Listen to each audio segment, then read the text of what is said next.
Let's talk about the Great American Road Trip. It is about the journey, and it is also about the destinations. We're Rich and Chris. We hit the road in April of 2020, traveling on motorcycles. There's so many ways to get out and explore. But remember, it's not what you ride, but that it's your ride. So make it an adventure.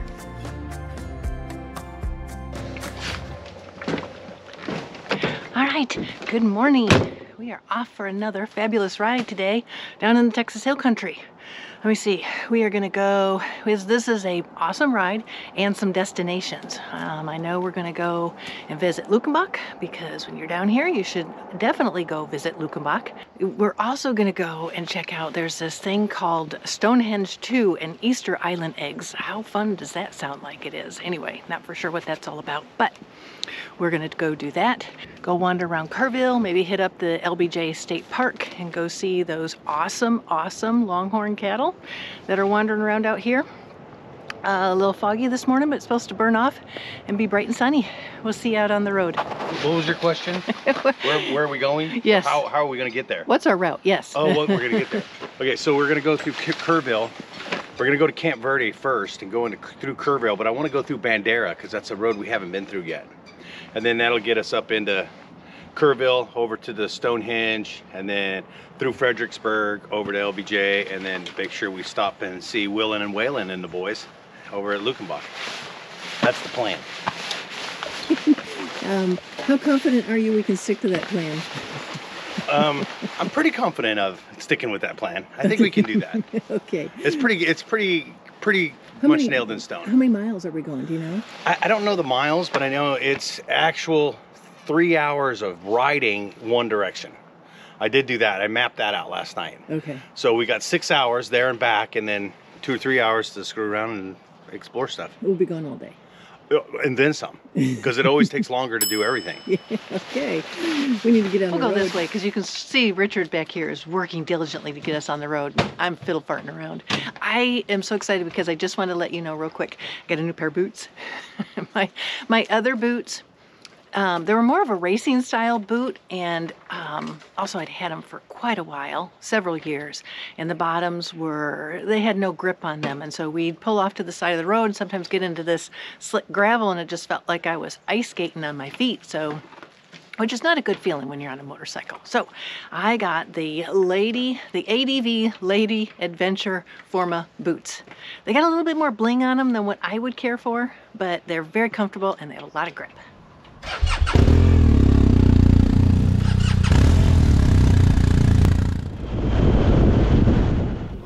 It's a little foggier out here than it was at our camp. Yeah. It's kind of interesting. So what's the first town we're heading to? We're going into Utopia. Okay. And then we're going to head towards wherever the turnoff is. It's taking us to Vanderpool, but we want to turn and go to Bandera. Yes. So, yes, because we've been taking that route. Yeah, we haven't been on that route yet.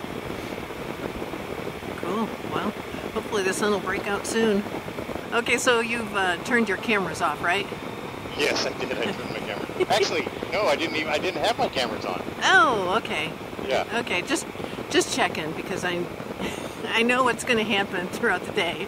I'm going to hear you say, "Well, that's been on for a long time." Yeah. 36 minutes.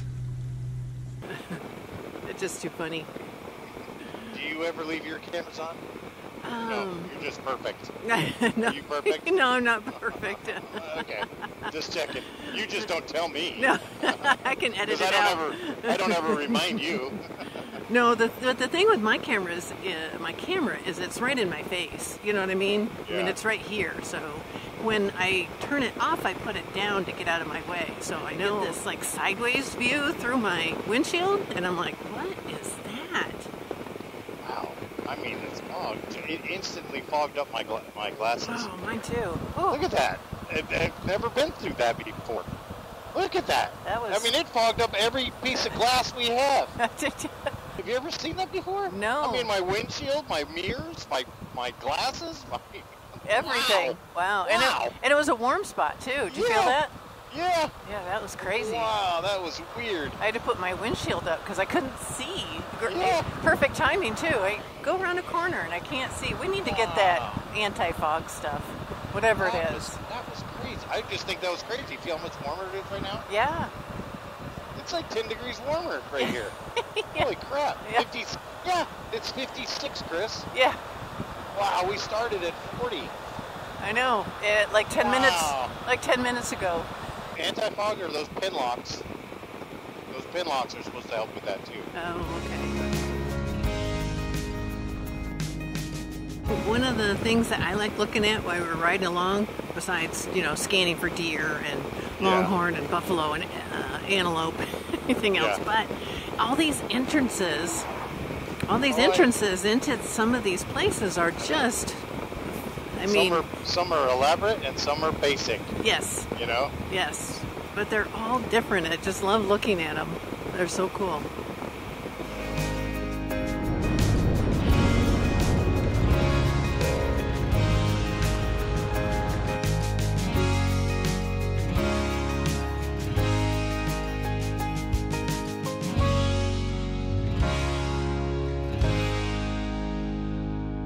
There it is. Richard and I were I'm wondering, why is there camels everywhere here in Texas? What's up with that? Yeah, so we are at Camp Verde General Store. Established in 1857. It is Texas's oldest building in the whole state. It used to provide supplies to the soldiers that were stationed in Fort Verde. And camped here too. They would camp here too, yeah. Yes, and it was a military outpost for camels during the Civil War. Yeah, I was going to say, these Civil War pack camels they use. I didn't know they even used those in the Civil War. In Texas? No? Yeah. Learn something new every day. Anyway, we're going to go check out this general store real quick. See about the needs and wants that we want? Yes, they listed that there's everything in here, whether you need it or want it. If we don't need or want a lot of things, we're still trying to travel light. Also, this used to be a post office as well? Yes. Is it still a post office? No. Well, yes and no. So we are what's called a village post office. That just means we are just we don't do the mail. We're just the local.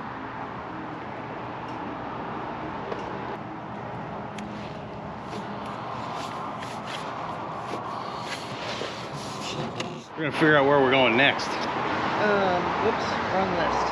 Hold on. She has lists. I have way too Chris has lists. She loves lists. Okay. Oh, Next stop is? Stonehenge II and the Easter Island Heads. That's right. That's right. And that's just outside of Kerrville. Yes. Okay. We are still in Texas. This is going to be interesting. All right. So we've had camels and now Stonehenge. Yeah. Awesome. I wonder if it was a mystery on how they stacked the stones at Stonehenge. No. Or did they use cranes? Or did they use cranes? No, we know how these are built.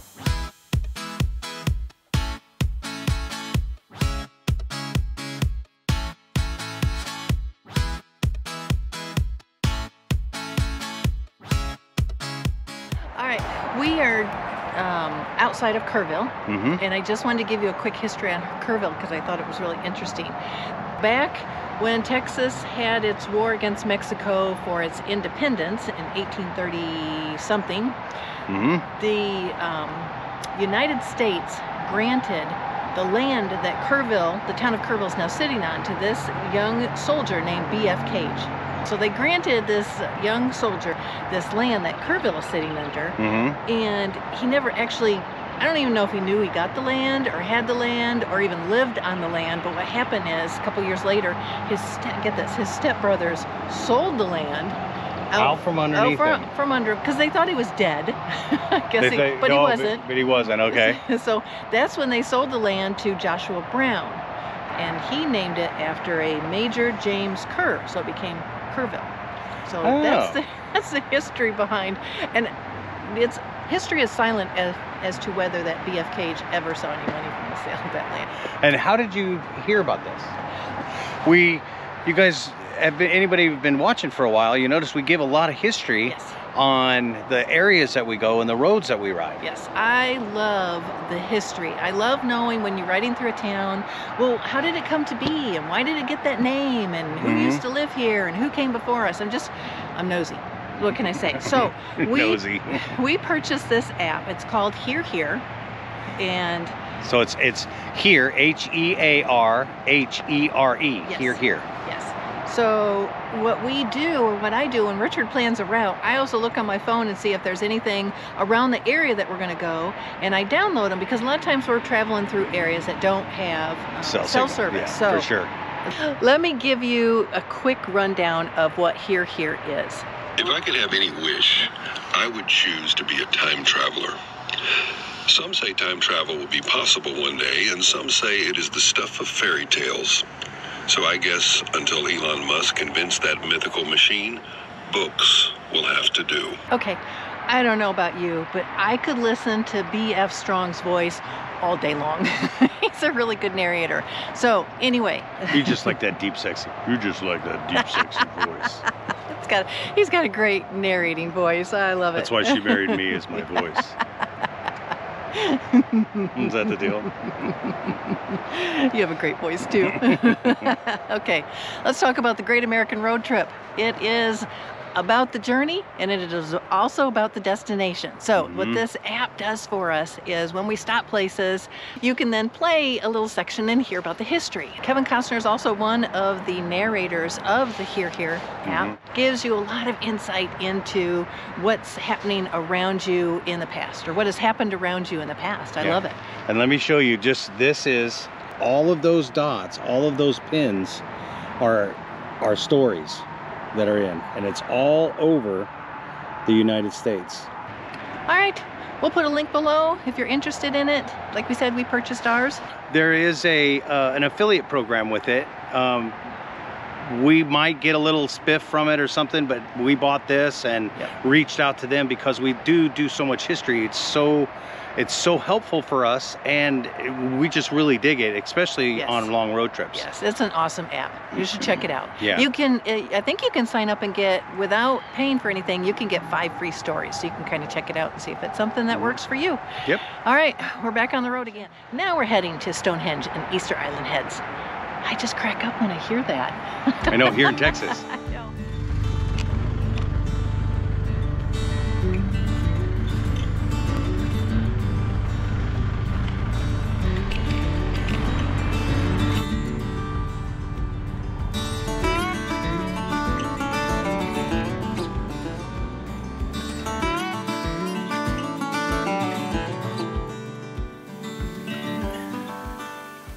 Wow, that is awesome. That is so cool. He looks like a George. Yeah. So we're George. Anyway, we are outside of Ingram, Texas, and we found this. It's called Stonehenge II and Easter Island Head. So it's one head. Yes, it was created by the inspiration from a man named Al Shepard, whose neighbor gave him a slab of limestone. Okay, So- a big slab. Yeah, so he was like, I think I'll turn it into Stonehenge. And so he worked with a man called Doug Hill. So Doug Hill is the person who created all of this. The Stonehenge sculptures are 90% as wide as the original and 60% as tall as the original. So they're not the exact replica Not in the exact size-wise. size, but they are scaled. Yes. So years went by. Then Al Shepard went to wherever the actual Easter Island Heads are. Sorry, I didn't have that information. Easter Island? Okay, thank you. He went Maybe. there. Yeah. Maybe that's where So it is. he came back from visiting the Easter Island Heads, and he's like, hey, I want you to build me one of these. And so Doug Hill did. Built one of those. Yes. And now then- here it is. There he is right there. Yeah, and then Al Shepard also, after going to Alaska, he wanted a Alaskan totem pole created. Unfortunately, he passed away. So no totem pole? No totem pole. And then somebody should build a totem pole for him. So these sculptures have been removed from his property and put here. They're originally on his property. Oh. When he passed away, his property was sold. The new owners actually wanted to tear these down and be done with them. They moved all 75 pieces here, the 8-mile trek from where his farm was to here. Nice. So that's where we are. Yeah. Just to think that they actually stood next to this. So this is the original limestone rock that Doug Hill gave to Al Shepard. I think that's really cool. It's not as big as I thought. Nothing looks the same on camera as in real person, I guess. But originally on his ranch, he had the Stonehenge II, and then on each side of the Stonehenge was the Easter Island heads. Oh, so he had something symmetrical then. Yes, balanced it out, I guess. It created a good environment. I don't know, what's that called? Feng shui. He had some feng shui going on.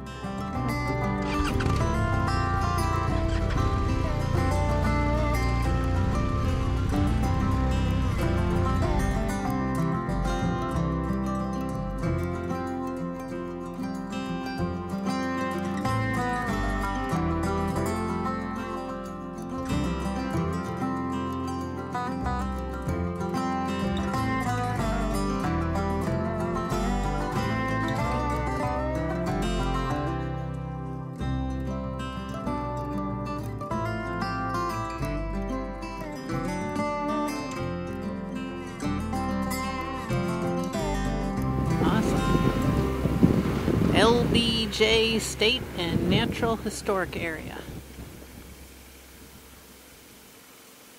There's all the bunch of longhorn right there. Damn. I do. They need to be closer. Come over here, guys. All right, we are at the LBJ State Park. Is that where we made it? That's where we made it to. And we're gonna go check out some old buildings, my favorite. And then we're gonna go head over to the LBJ National Park and go see the White House. The White House and Air Force 1.5. Yes, yep.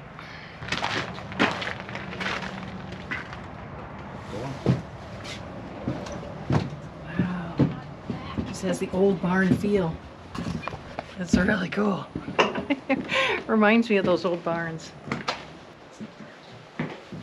I mean, this was from the 60s. It's not that long ago, you know? Exactly. Oh, look at that. Wow. Oh, if that saddle could talk. Just wonder what this was used for. This is a blacksmith. Oh, okay. This is where they had to make their tools. Wow. All right, so this ranch that we just saw was owned by neighbors of LBJ back in the mid-1800s, and they raised 10 children here, and they built a cabin with bunkhouses for the kids. The 6 boys were upstairs, the 4 girls were downstairs, and yeah, this is where LBJ would come over and play. It is winter in Texas, and check out this garden. Oh my gosh.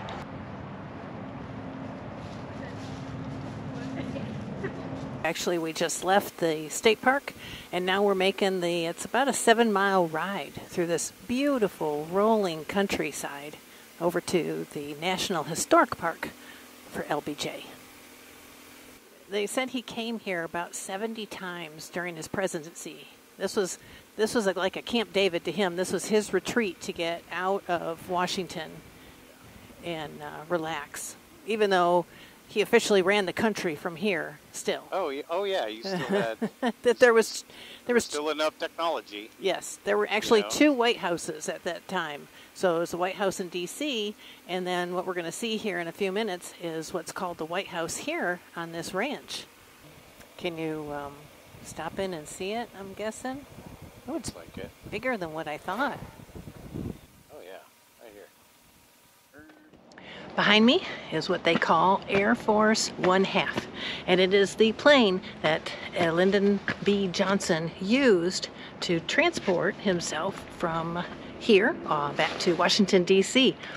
They say that he took, at least when he was president, 70 trips to do just that. I'm not for sure if he was flying the plane or if he was just a passenger, but it's a pretty cool looking plane. It's just cool that you can go up to it and in it a short ways, but it's just so awesome to see. Yep. I don't know. Wow. All right, now we're on the hunt for the White House. So we made it to the White House. Made it to Looks a little different, doesn't it? It's white. Yes, it is. Yeah. Anyways, this was the retreat home. Yes, and I guess it was his favorite place to be. He loved being here. I would love being here. Yeah, I can't imagine. But Washington, D.C. or Texas Hill Country? You know, just on this ranch. All right, that ends the tour for the LBJ. Now, Luckenbach, Texas. And here's what we're battling, just a little bit. It's because it's winter, days are still short, and but they're getting longer now. Yes, but we don't want to be, we're like 2 hours away from camp, and we're gonna be getting back after dark, which is not the ideal time that we want to do that because there's a lot of deer out here. So wish us luck, but we'll see ya at Luckenbach.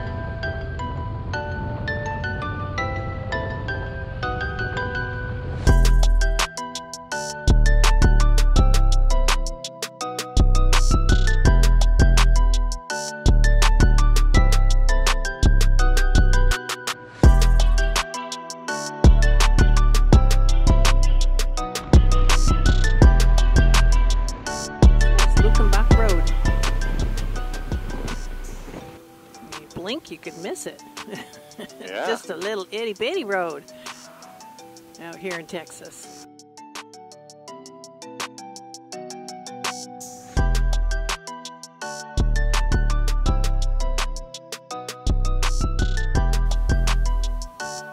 Don't see any other motorcycles, like the only ones. There's a motorcycle. Are they Got a band and everything. oh, that's cool. Motorcycle parking. We are in Luckenbach, Texas, and Hondo Crouch originally purchased the town of Luckenbach. Hondo Crouch, he was the self-proclaimed mayor of Luckenbach. He bought the place in 1970. He has a famous quote. He says, "Everybody is somebody." I love that quote. Everybody's, and wherever you go, there you are. Oh my gosh.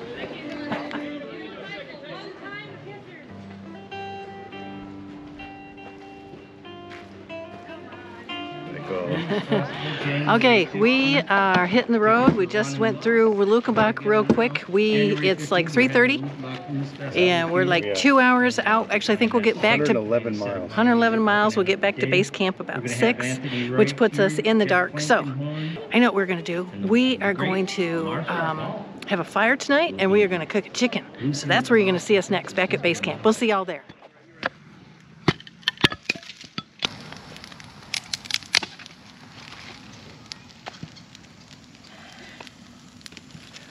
We are back from a fabulous day of riding. We showered, we smell better, and now we're gonna cook some chicken. You do know you're smoking the camper out, right? Well, guys will have to close the door.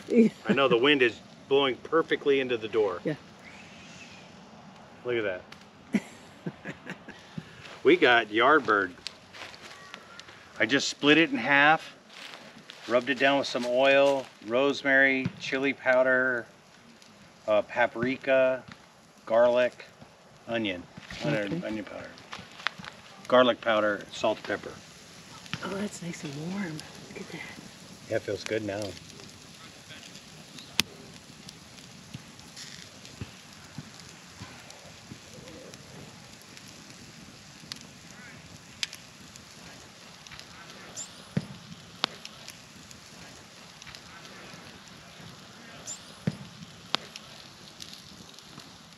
Right. Good morning. Enjoying a quick cup of coffee, and then I'll let you know where we're going to go next. It's really exciting.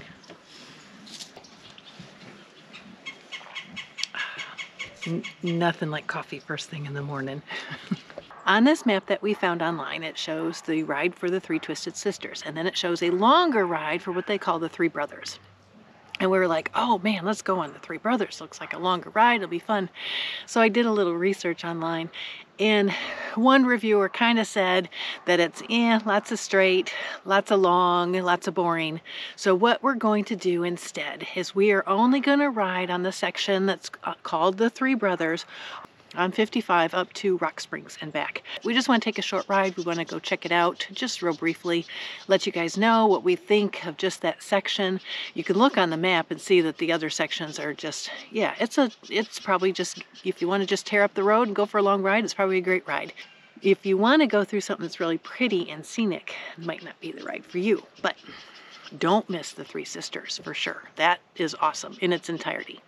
So altogether, we're thinking we've probably done around 800 miles on the bikes just in this area. So base camp over there is proving absolutely phenomenal, doing exactly what we wanted to do, in that we can go all day, ride hard, ride long, all the way till dark, and come home and it's just like walking into a house. And yeah, it's really nice. So we're very much enjoying it.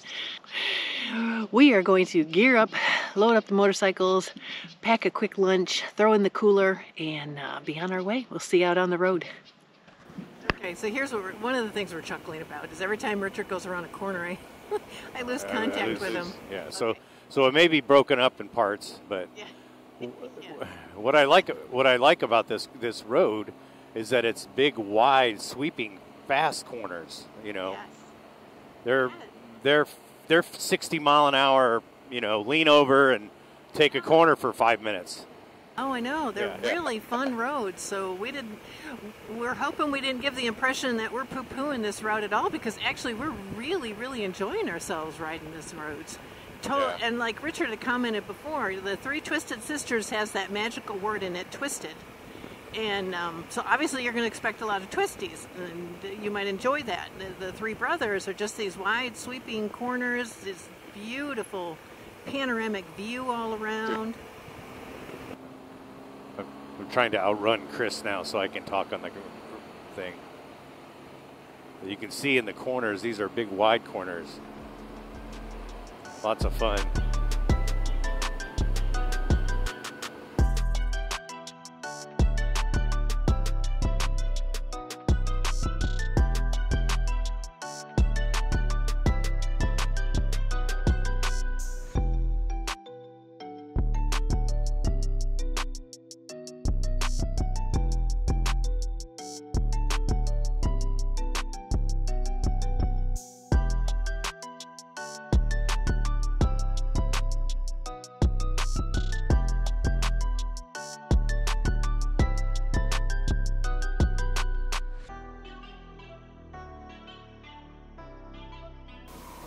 Are you okay?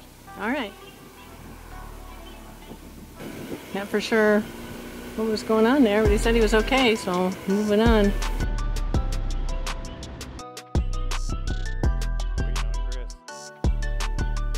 We are having a blast riding through these small towns of Texas and seeing all of these beautifully different constructed county courthouse buildings. They're just phenomenal. Each town has got its own distinct building shape, size, stone structure, and they're all just absolutely gorgeous. In our travels, we really haven't. It's like you drive in a small town in Texas and you always drive past one of these buildings. Mm-hmm. So that is so cool. We have reached the end of our ride on the Three Brothers, and we have renamed it. We're going to call this whole loop the Three Big Brothers. The Big Brothers, yes. If you have ridden the Three Brothers, or you plan on riding it, reach out to us. Let us know. What do you think? We'd love to hear about your thoughts on this ride. Okay, got my camera on.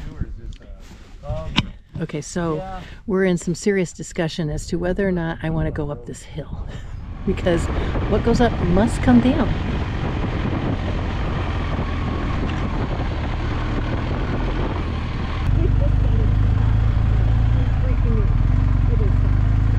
Say the way RVs are going for right now, you probably get 30, 40 grand for it. Yeah. No low ballers. I know what I got. Yeah, exactly. That's exactly what it says.